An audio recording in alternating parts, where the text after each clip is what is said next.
Exclusive interview. Max, thanks for joining us. Good to see you. Thank you for having me. I was joking earlier, but only slightly joking, as to whether this, in fact, should be called a credit card, not a debit card, given that, of course, it will be a delaying payment from the consumer.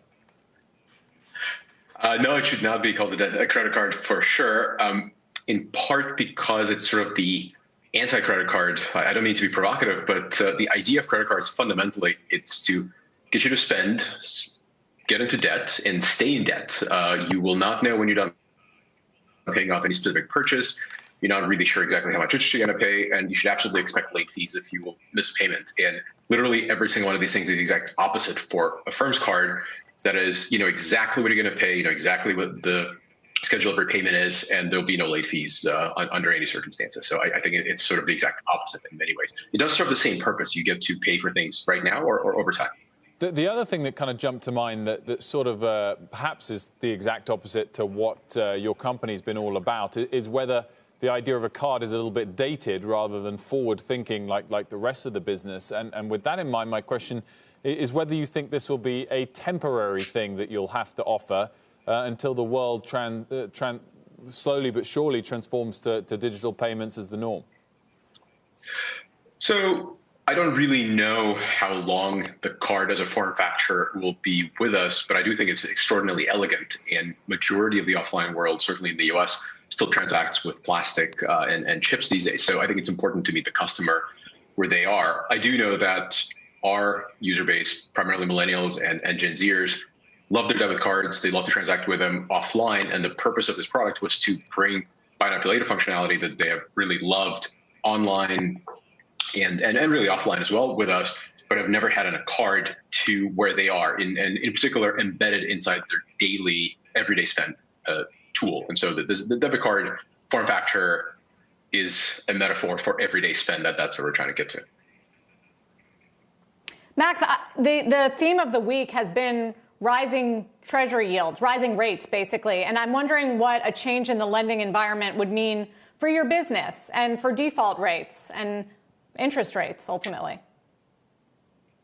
So, it's always hard to make forward-looking statements now that I'm a freshly minted public company CEO. So can't speculate about the future too much. You can see in our last quarterly earnings that we've been able to maintain excellent growth while keeping historically low default rates. In terms of interest rates,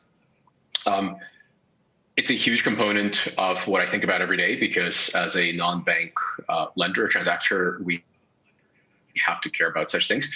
It's something that we follow carefully. We do have lots and lots of levers to adjust our business in near real time as interest rates come up and down. Most important is our proprietary underwriting engine. We, of course, know how to and hedge rates if we need to. So I'm not too concerned with the interest rates, but it's something that I keep a very careful eye on. When you see rates rise and then the economy bounce back, is that something that you think will play into your business model more than traditional ways of spending? Within that story, the primary signal that I care about is the return of the country. I think we're all kind of holding our breath a little bit to see, vaccines are coming. There's a bunch of reopenings, knock on wood, everything sort of starts to come back to a little bit more normal. And there's just an incredible amount of opportunity to grow with this product that we have that's seen so much adoption in areas like travel, which has been effectively zero growth for the last several quarters because of the pandemic. And so there's going to be lots of interesting new challenges as the country reopens, but the dominant thread there is going to be the reopening, which create a lot more opportunity for this product, which we have proven is what our customer wants and needs. And this debit card will absolutely meet them where they are as they hopefully come out of their houses and go into restaurants and coffee shops and start traveling and buy tickets. Well, you've been hedged inside the house with Peloton, Max, which I know you always get that question, but 30% of revenue, I guess it went down in terms of share to, 24% of your revenue last quarter? Where does that need to be, where you feel like you're not maybe too exposed to when people do reopen and will go back to gyms and spend more money on other things? Again, I'm no seer of the future, but I can tell you that the demand for in-home workout equipment is excellent and strong. I don't know if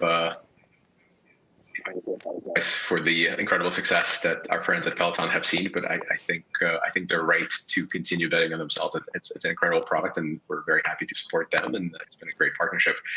I think the only narrative is we have growth in other parts of our business that's outstripping even the incredible growth that Peloton has seen. So I think I'm very happy to see what they will do next, and we'll be there to help them out with making it easily affordable for everyone. Shepard Smith here. Thanks for watching CNBC on YouTube.